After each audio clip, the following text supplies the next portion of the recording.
501c3 nonprofit. Sorry, Jane. We weren't recording. Can you just start real quick at the beginning here? Oh, sure. How do I go back? Okay.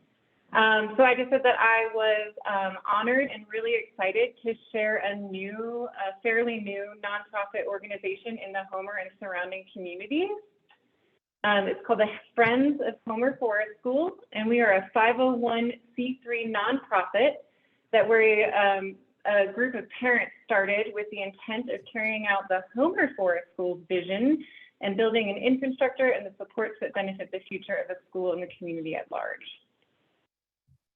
Our vision supports the creation, operation, and sustainability of the Homer Forest School, which is planning to open between 2024 and 2026, and it will be a KPBSD charter school.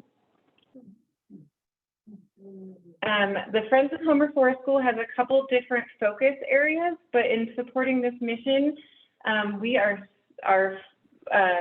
mostly focusing on the focus area of accessibility. And this particular project is to establish a network in our community for gear exchange and to fund increased support access to the increase students' access to the outdoors. And basically what we want to do is create a gear exchange program that's open to families in the community so that children have access to adequate gear and that they can be outside year round for longer periods of time.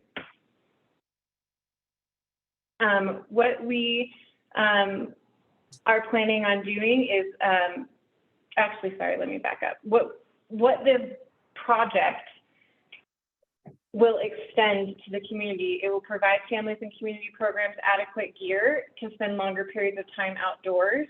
It will support the efforts of established outdoor programs that already operate year-round through the collaboration, education, and providing gear.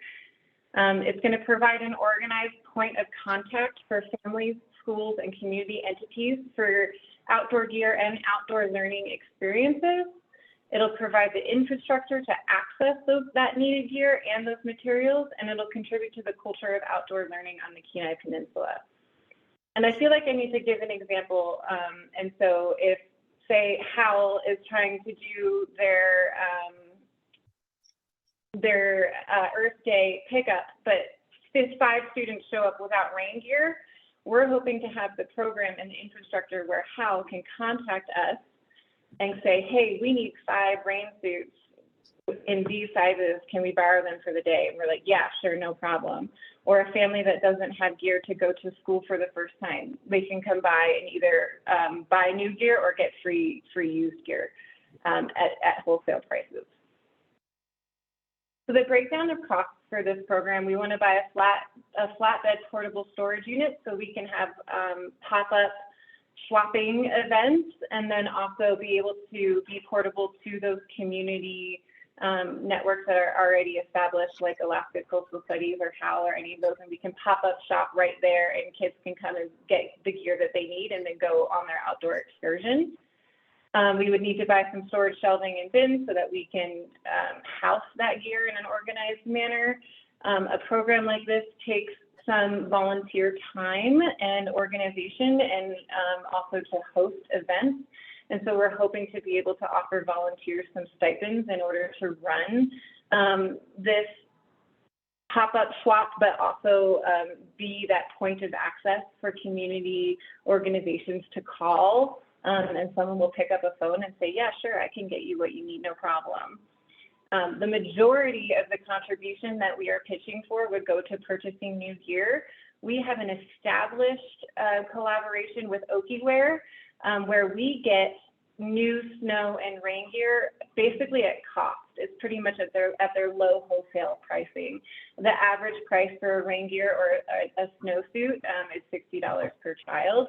And we haven't set in stone yet, but what we're thinking of being able to the way we're thinking of being able to maintain this project is to do a sliding scale for purchasing new gear so that we can keep buying new gear as needed. And then lastly, we would like to put some of this money towards marketing and partnerships so that we can establish those those community resources. And then we want to be a resource organization that promotes project-based outdoor learning experience. We want families and we want community organizations to know, hey, we need 15 snowsuits for the next school year so that our class can go outside and be in our outdoor classroom. Oh, let's call Friends of Homer Forest School. They have the pop-up shop and we can get that for them, no problem. And we also want to host outdoor learning experiences as much as possible. And so that's the basis of the project. And if you guys have more questions, you can check us out at homerforestschool.org. And I'm hoping that I was right on time. That was great. Thank you so much, Jean. And then Angela is going to for Kachemak Bay Recovery Connection. Do I stand up here? Wherever you would like. Look at the. You did it. Oh, but I'm not sharing. Can I use this time to say the thing about the PowerPoint? Yeah. Okay, so I was researching other chapters of 100 Women Who Care. Some of them actually have a prohibition on PowerPoint, and I just wanted to put that out here. I love the way it was, the grassroots, get out there, you know, but I know we know the pandemic changed everything, but just wanted to kind of plant the seed. But One vote right here. I know what it is for me. No, it's been interesting. I've also been a coach for speakers, and it's hard speaking. It changes the dynamic of like, So all of the fluidity of just getting up there and shooting it off the hip is gone, and so people get really nervous. look at And the first line, you guys can even see my notes, it's so embarrassing.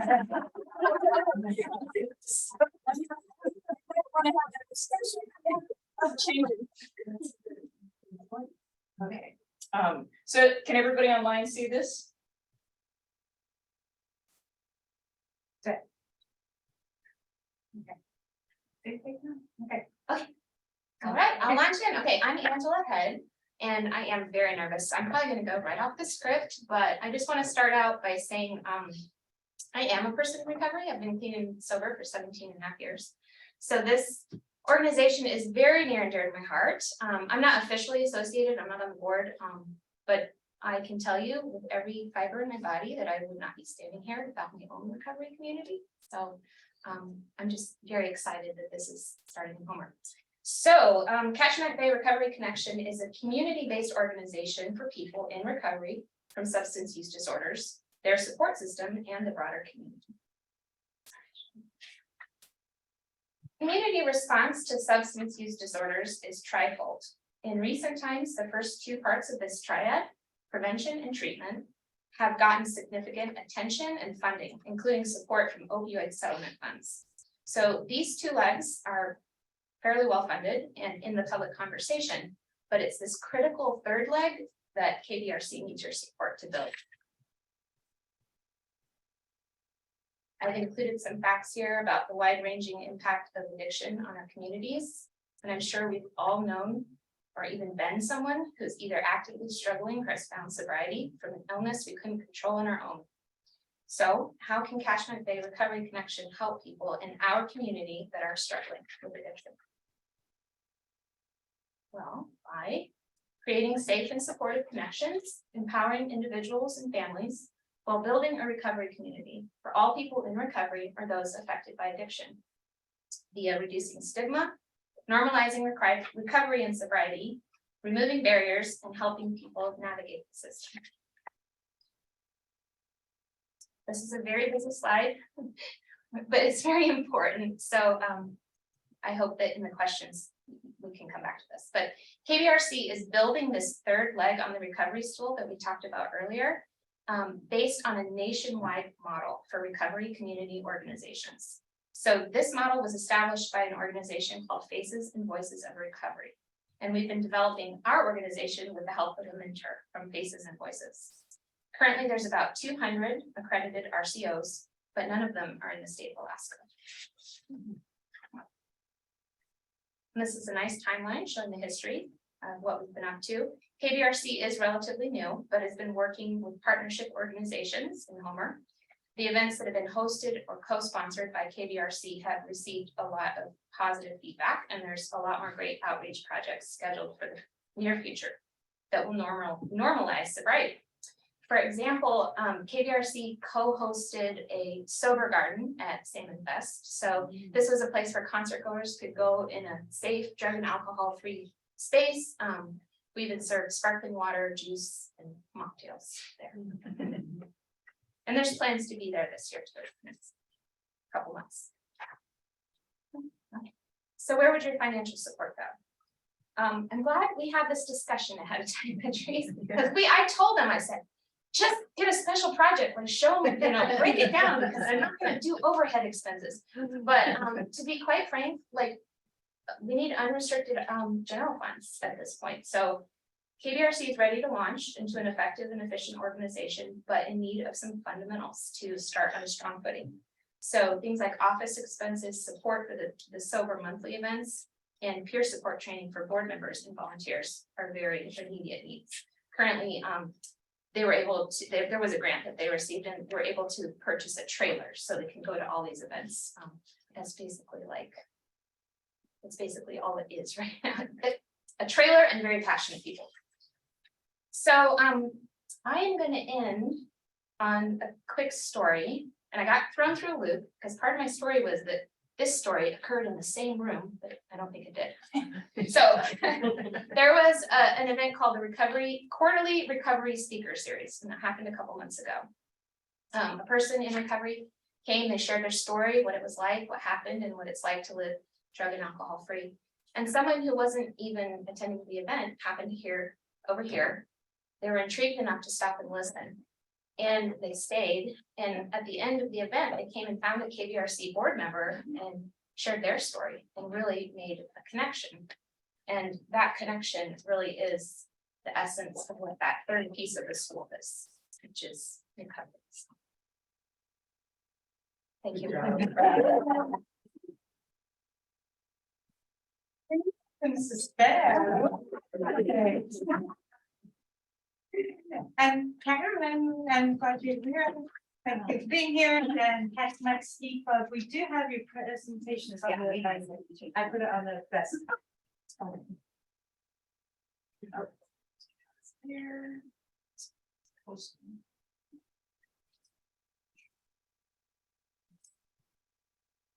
Yeah, I'll have to share this.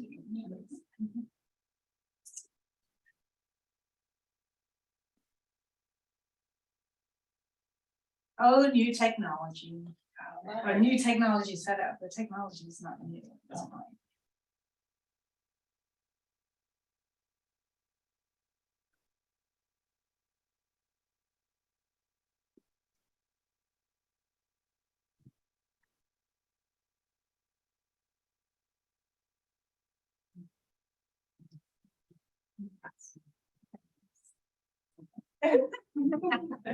Oh, good, it's back there, I can see it back there. Yes. This is a little awkward, because some of you probably sat through this 3 months ago, but many of you may have not, so I just have to remember not everybody attends every meeting. Anyways, my name is Karen Northrup, I'm here with the Kachemak Ski Club. Next, how do I just tell you? Yeah, you can wait. Oh, really? Yeah. Okay. So it's a little weird because it's not winter right now, but every winter Sunday we were open up at the Homer Rope Tow. We have about 100 to 150 skiers and snowboarders that come to enjoy sports at the rope tow. And it's been owned and operated by Kachemak Ski Club since 1948. We're probably the oldest nonprofit in Homer, if not the state.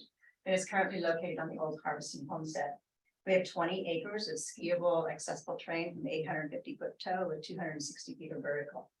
And we've got a variety of terrain for beginners to advanced people that want to do jumps and all that kind of stuff. So it's a great little place. And we're the main service area for the rope tow is basically the Kenai Peninsula.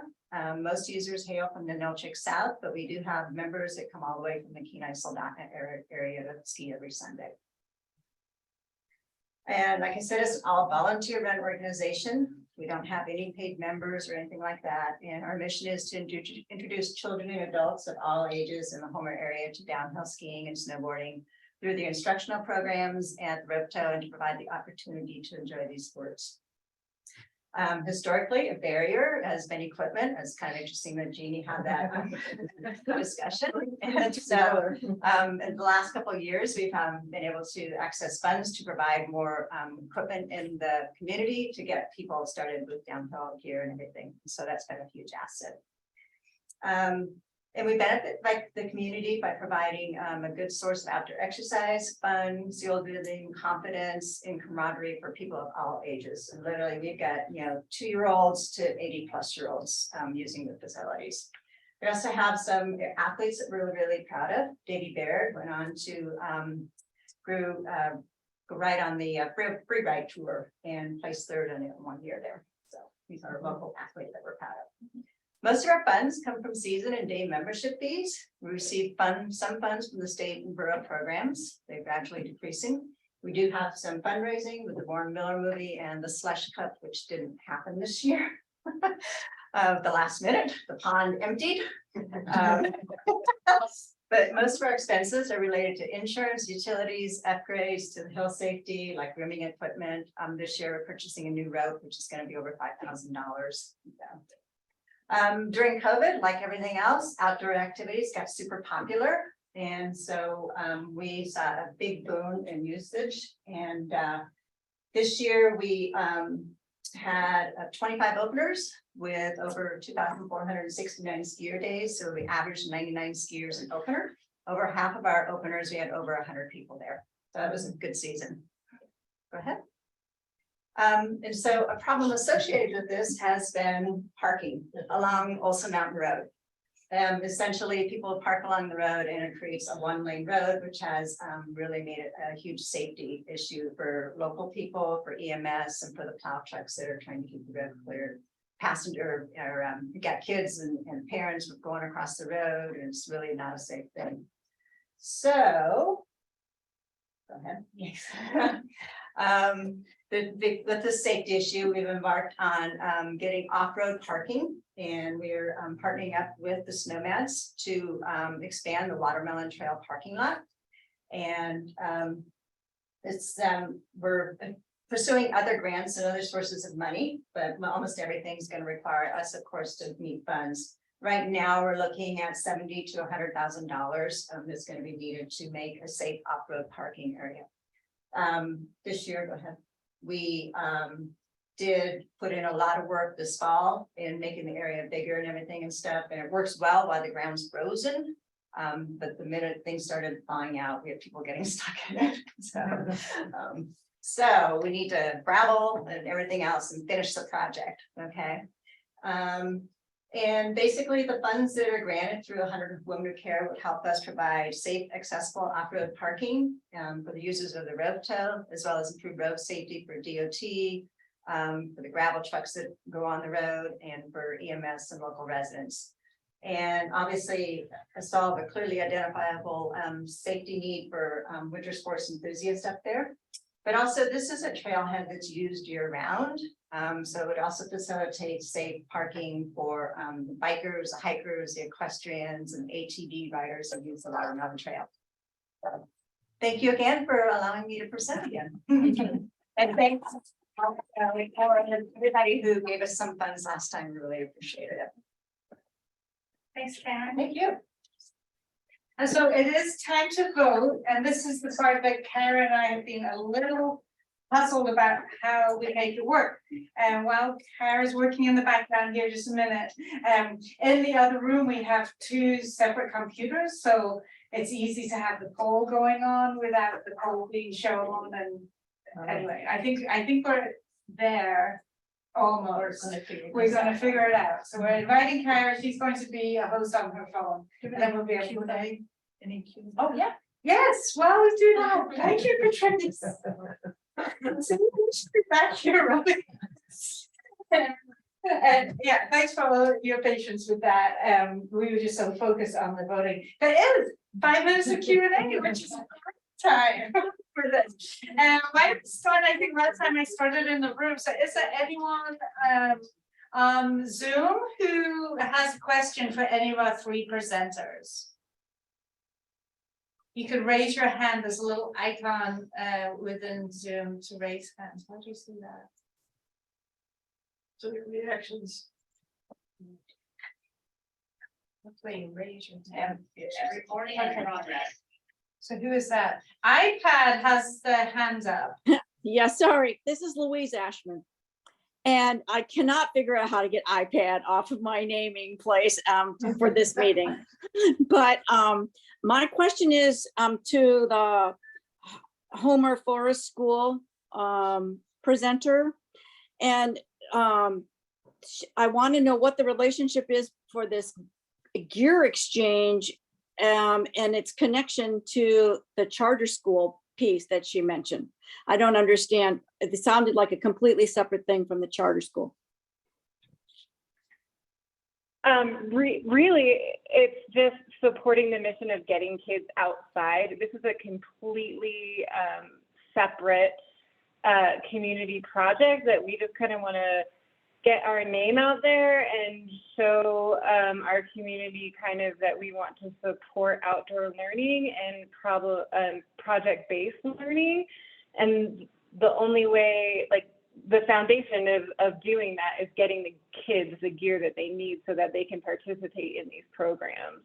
And so we kind of just saw that as a community barrier to our goal of outdoor learning. And so we want to help meet that need in the community as a whole. Okay, so this is not going to be, this is not a charter school project.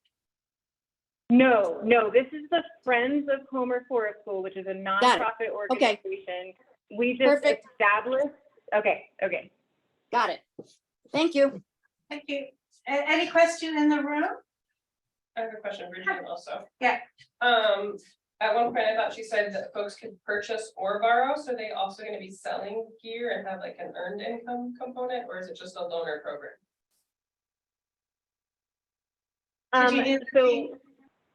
Yes, I did. And so in order to keep the program running, what we're thinking is to support the funds that we need to buy new Oki gear at cost, we're probably going to have to do a sliding scale for the new gear, but we also want to take in donations and give those for free and then have a lending program with the gear that is used as well.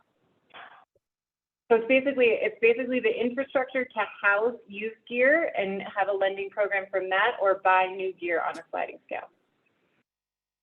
Thank you. Yeah, is there anyone else on Zoom? I don't think so. So Patrice? Yeah, just how many parking spaces for the skiing? Yeah, that's a really good question.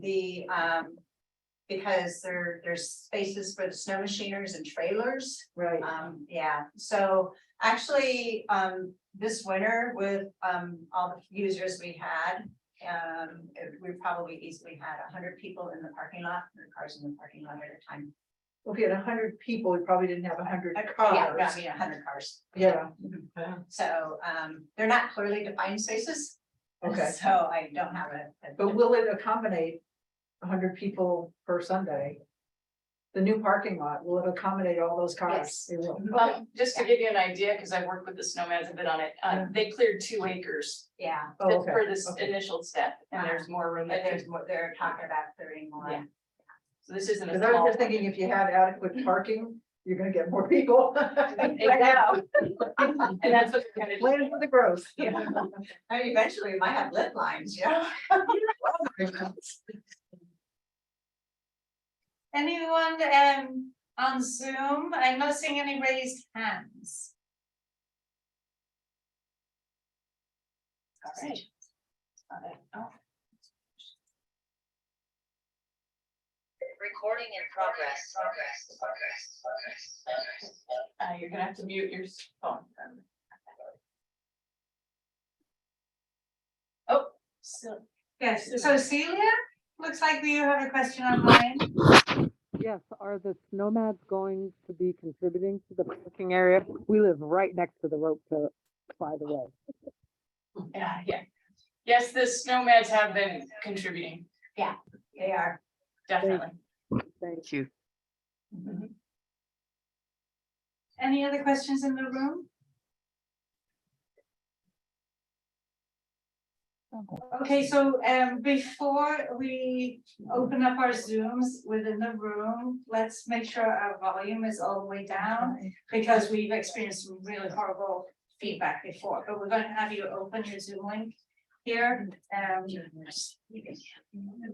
Where's the email that came from? Do you need it? Do you need the Zoom link? It's called chapter 40. We can just tell it to you. The Zoom link if you need it. The ID number and stuff. Hello. Down there at the end. Patty, you could do it. Oh. I did an email. Yeah, so email's often the easiest, just that link. Do you know how to get your email? I don't. I can. Just to search right now, chapter 40. No. Yeah. Okay. Okay. Not phone or is that? What is that? It's a phone that turns into a tab. Oh, my goodness. It's.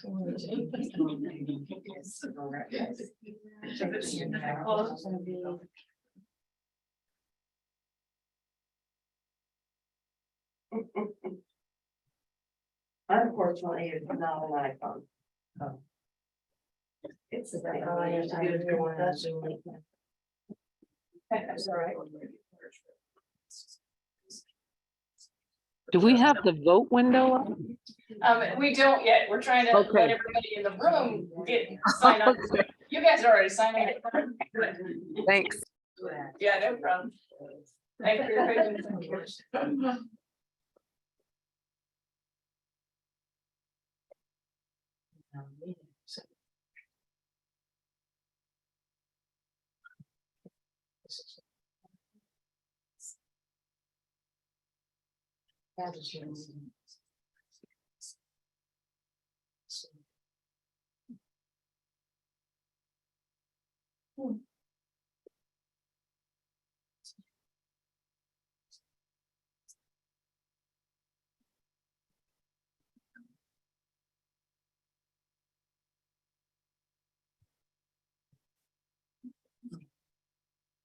patience.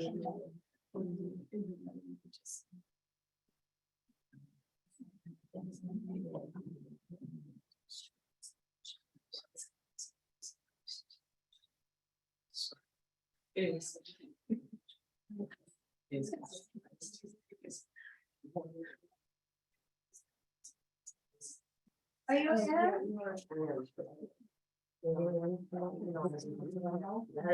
Camera or my audio. Okay, so the voting thing will come up now. It looks like everybody's ready. Everybody on?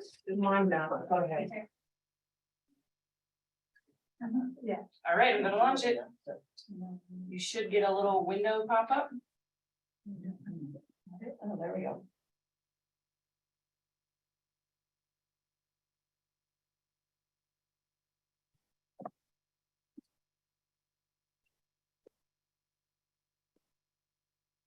As soon as we vote, can you get out of here?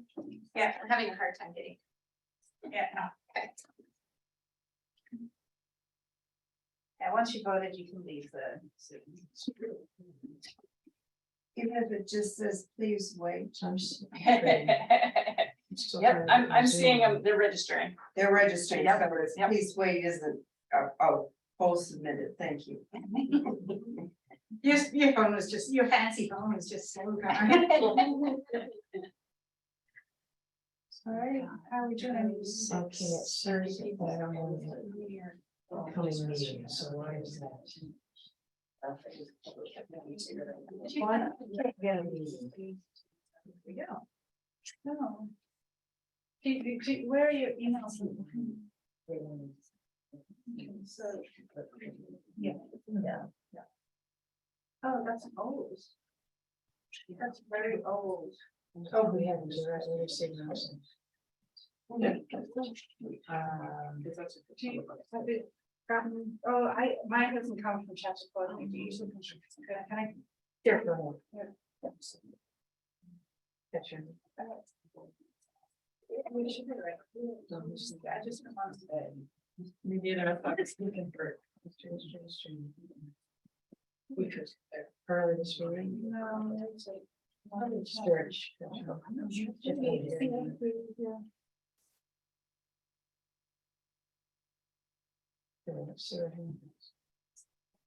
This is it.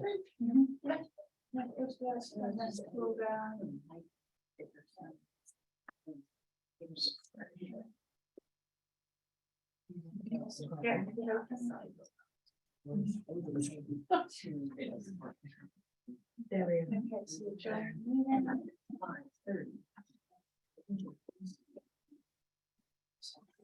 Okay.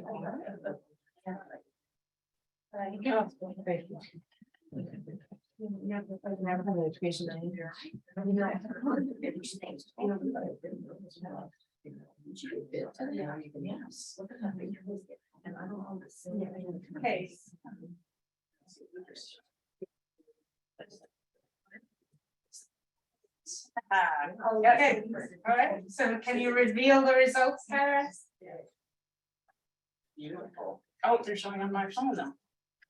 Then you can share that, maybe? How do I?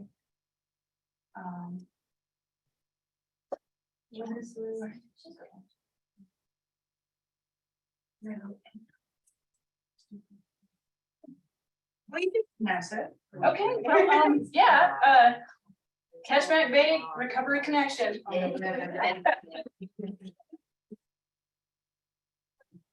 So if you write your checks to Kachemak Bay Recovery Connection and either leave them if you're in the room, leave them with me here tonight.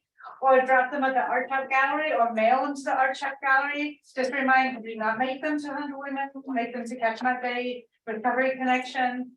And to the Art Shop Gallery, not to the organization. As an extra incentive, if you have them in by 2 weeks from today, you'll be in a drawing for cookies. Yes, please, I'll do.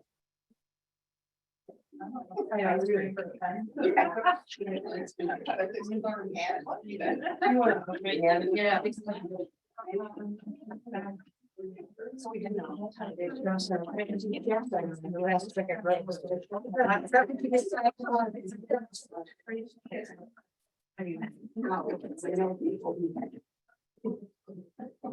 clear. So the Kachemak Bay Recovery Connection. Yeah. Those are the words, okay. That's how you share them. Oh, there you go. And the notes on the screen or on the screen here.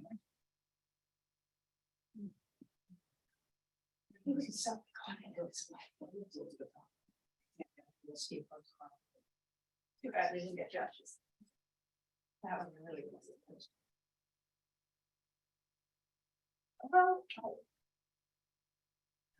I'm not. That's what I want. Thanks.